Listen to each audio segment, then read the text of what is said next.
I'm Amy Muller, co-founder and director of community education at Get Satisfaction. Welcome to Community College. Today we're talking about measuring success in your community in terms of customer support, product ideation, marketing, and customer retention. So we know the feeling that we all have about community. We like being connected to our customers. We like hearing their stories. It takes our customers from sort of theoretical constructs that exist as numbers on a page to being real people. We also feel we know that we're making a difference in customer happiness. All of this gives us an intuitive sense of what's valuable about a community. But how do we quantify that? Is that something that's just a feeling, or is it something we can see in the bottom line?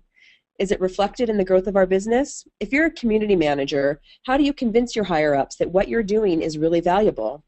The good news is that yes, you can quantify it. I think more with a customer support community than any other type of online community. There are specific metrics you can measure to show the return on investment of your customer community. In the past, I've taken a deeper dive into the core value propositions of a customer community.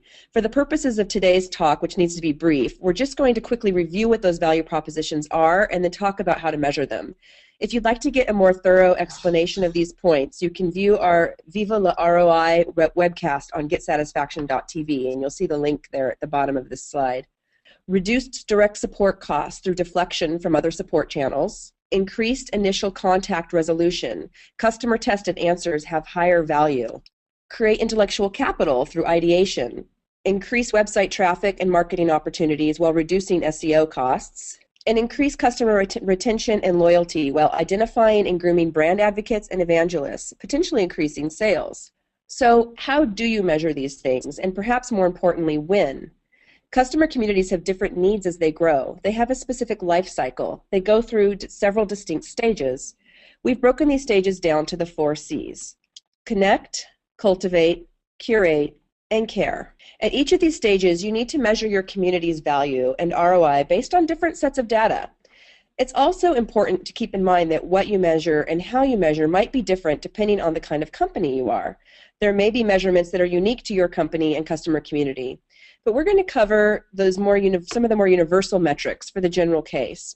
We've recently launched a couple of features that can help you with measuring and reporting. One is Google Analytics, which I'm sure many of you are familiar with, and it now comes with all of our paid plans. And then our Community Health Analytics dashboard available with our enterprise plan packages. And we'll be looking into these a little bit more as the talk goes on.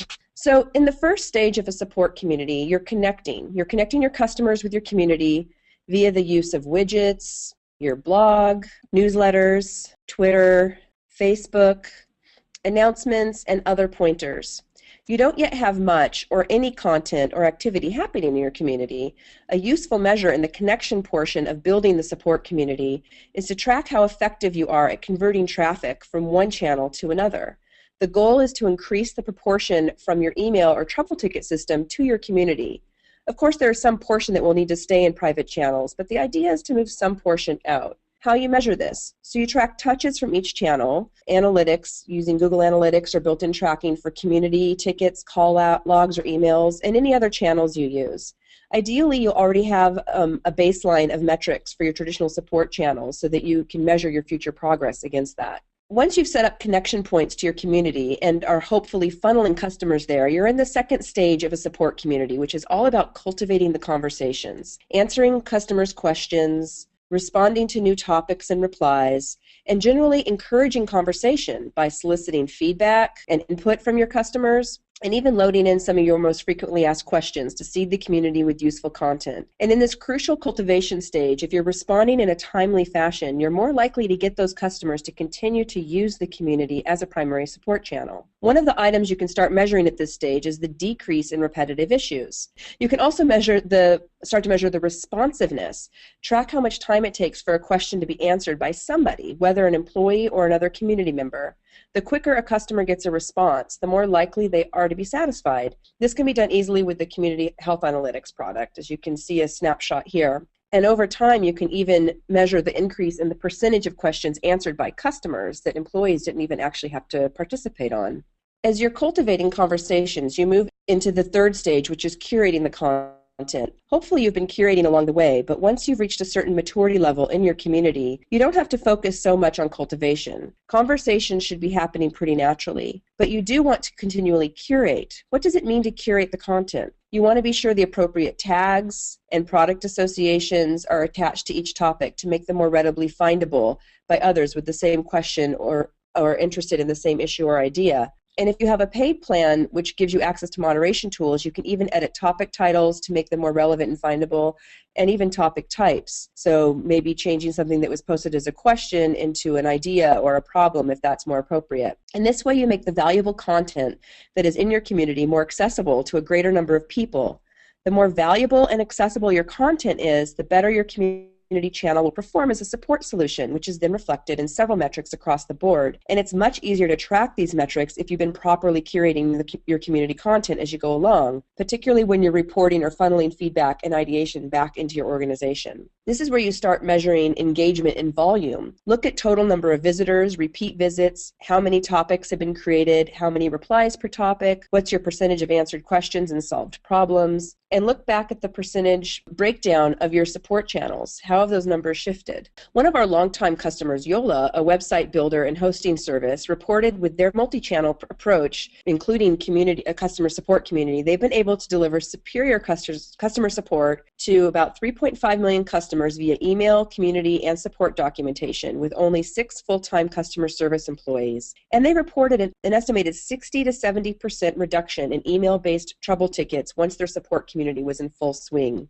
Likewise, since launching the Parature portal with a Get Satisfaction community as the entry point, Serious Business, makers of the popular Facebook game Friends for Sale, reported that soon after launch, the 600,000 new users that had been added to their user base were being serviced by a team of 3 paid support reps and 13 volunteer moderators. David Schroeder, the Serious Business support manager, said, "As a support manager, I can see my results improve and my staff operate more efficiently. I feel confident that we're supporting twice as many customers now with the same staff, and we're able to do that because we've got great tools from Get Satisfaction and Parature." Mint.com went live with Get Satisfaction in February using community as their primary support channel. In the first 90 days, they had 90,000 people register.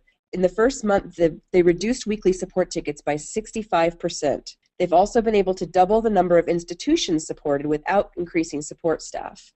Also, what kind of ideation are you getting from your community? How does what your community is saying map to the way your team or organization view the product or market? What percentage of community input and feedback is being directed back into your organization and informing the direction of your products or services? Ideally, if your products and service creation cycle includes incorporating aggregated feedback you're collecting in your community, you should see a shorter time to market for product updates, a higher feature adoption, and new product discovery, and therefore new revenue streams. So how do you funnel this information back into your organization? One way is actually by using our management view. This is one of the reasons that proper curation is so valuable. You can filter your management view by topic type, in this case ideas, and then sort by Me Too votes to get a list of the popular ideas. You can even filter further by topic status and even by product. Then you can download that particular view as an Excel file so that you can run reports on it and get it right into the hands of the appropriate people in your organization. Remember, with all of these stages of the community life cycle, they're additive. You want to continue to connect, cultivate, and curate, though the first two will take less attention as your community really starts to thrive and take on a life of its own. And then the final stage is care. At this point, the community itself takes over much of the heavy lifting involved in the previous stages, but gives rise to new challenges. You want your community to feel cared for, to feel effective, and to stay engaged. This is the ongoing work of managing a customer community, building lasting and meaningful relationships with your customers that in turn benefit the company in the form of customer retention, loyalty, and evangelism. At this stage, you measure sentiment in the community to gauge the satisfaction level of your customers, your NPS rating, customer retention, along with continually tracking the other measurements you've been tracking along the way. If you've integrated your community with your CRM or are using single sign-on with customer record linking, then you should be able to connect many of your community members with their customer records in your CRM and thus track their contributions to your company in the form of product feedback, purchases, and even evangelism. Yola actually reported that with their support community, they experienced much improved crisis management with marked increases in Net Promoter Scores, as well as a stated customer preference of 5-to-1 for community as the primary support channel. So in closing, there are a lot of things you can measure, lots of numbers to gather and display, but businesses generally have a few key metrics that speak to their central mission, their particular business model. Of course, everyone can appreciate support deflection, and tracking a reduction in support traffic to your traditional channels is an important metric. But for many companies, it's more strategic to get people engaged with the product they sell, to increase customer loyalty and retention, or to have high customer satisfaction scores, or to gather product feedback for product improvements and ideation.